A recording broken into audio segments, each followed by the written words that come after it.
बिस्मिल्लाहिर रहमानिर रहीम आऊज़ु बिल्लाहि मिनश शैतानिर रजीम बिस्मिल्लाहिर रहमानिर रहीम। আমি এখন কিছু আলাপ করব। সেই আলাপটি হলো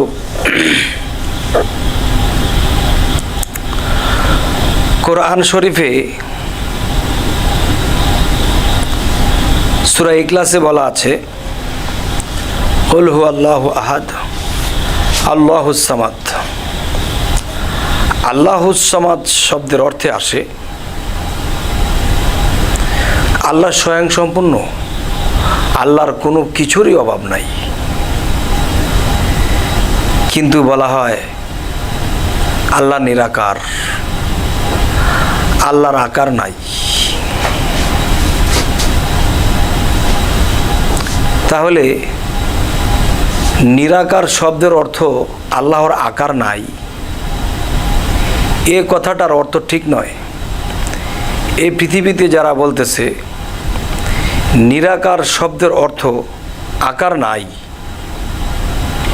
এ কথাটা অতি সাধারণ বেশিরভাগ বলিয়া থাকে। যদি এই কথার কেউ বলে এবং আকার নাই শব্দটা অর্থ নামায় এবং বিশ্বাস করে, তারা আল্লাহর কাছে নগণ্য ব্যক্তি হবে। যেমন আল্লাহ বলতেছে কুল হুয়াল্লাহু আহাদ আল্লাহুস সামাদ। সামাদ শব্দের অর্থ আইতেছে আল্লাহর সমস্ত কিছুই আছে, আল্লাহ অভাবহীন, আল্লাহর কোনো কিছুর অভাব নাই। তাহলে কি আকারের অভাব? যদি কেউ বলে আল্লাহর অভাব আছে, তিনি সাথে সাথে কাফের হয়ে যাবে।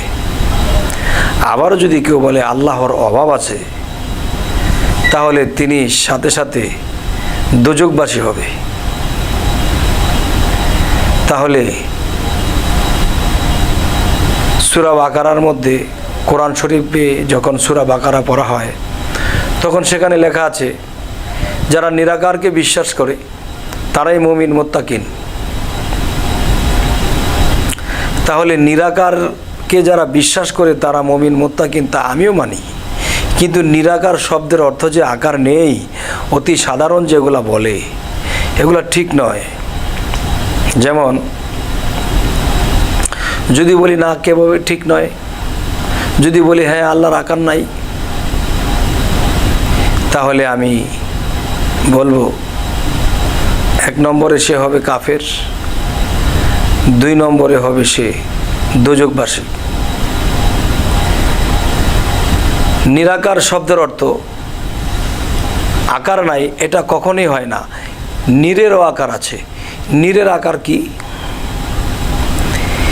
নীরের আকার কি? যেমন একটি ভাষায় বলা হয় নীর অর্থ পানি, আরেকটি ভাষায় বলা হয় নীর অর্থ পাখির বাসা।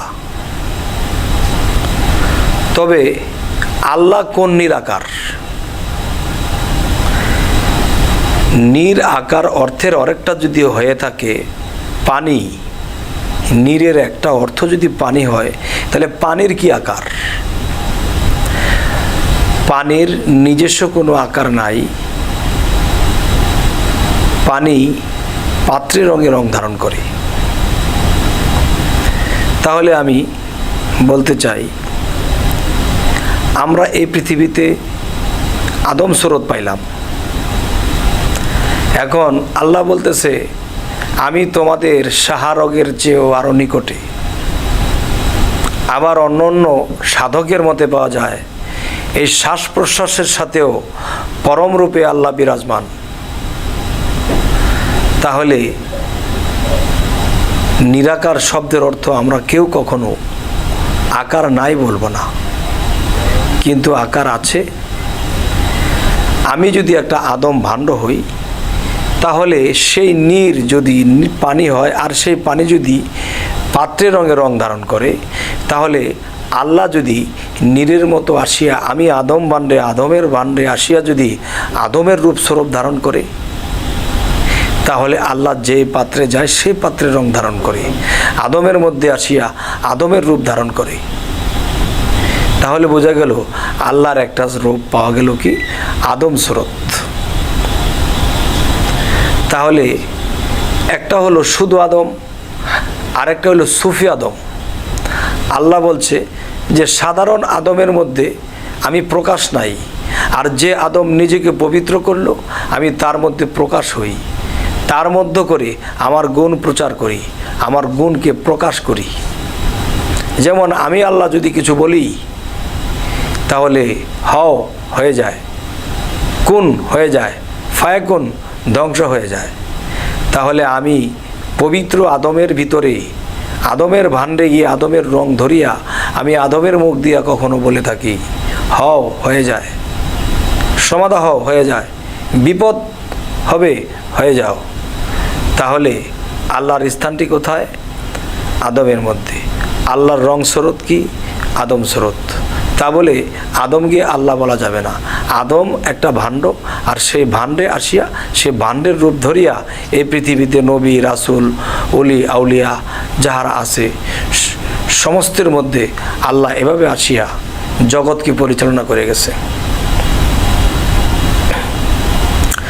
তাহলে আজকে আমার যে মূল বিষয় কথাটি হইল যে আমরা নিরাকার শব্দের অর্থ আল্লাহর আকার নাই এমন কিছু বলবো না।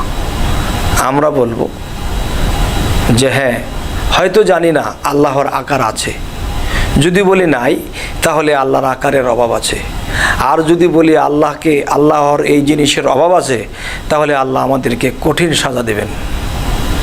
কারণ আল্লাহ বলতেছে যে আমি অভাবহীন, আমার সব কিছু আছে, তাহলে আকারও আছে। তাহলে সেই আকারটি কি?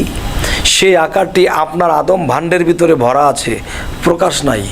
আর সেই আদম ভাণ্ডের ভিতরে প্রকাশ হইতে হইলে কি করতে হবে? মুর্শিদ ধরতে হবে। মুর্শিদের কাছে গেলে মুর্শিদ আপনাকে সাধনা দেবে, আমল দেবে, নিয়ম কানুন দেবে, এবং মুর্শিদের রূপের সাথে আমার প্রেমের খেলা হবে, প্রেমে ফানাফিল্লা হবে। সেই ফানাফিল্লার জগৎ থেকে আমার ভিতরে সে আল্লাহ রাসূল রূপে সাক্ষাৎ দেবে। এতটুকু কথা বলার জন্যেই আমি এই আলাপটি করলাম, তাদেরই উদ্দেশ্যে যারা বলে নিরাকার শব্দের অর্থ আকার নাই। না, নিরেরও আকার আছে। আর সেই আকারটি কি করে আছে সেই কথাগুলো আমি উত্থাপন করলাম। আজ এ পর্যন্তই। আল্লাহ হাফেজ।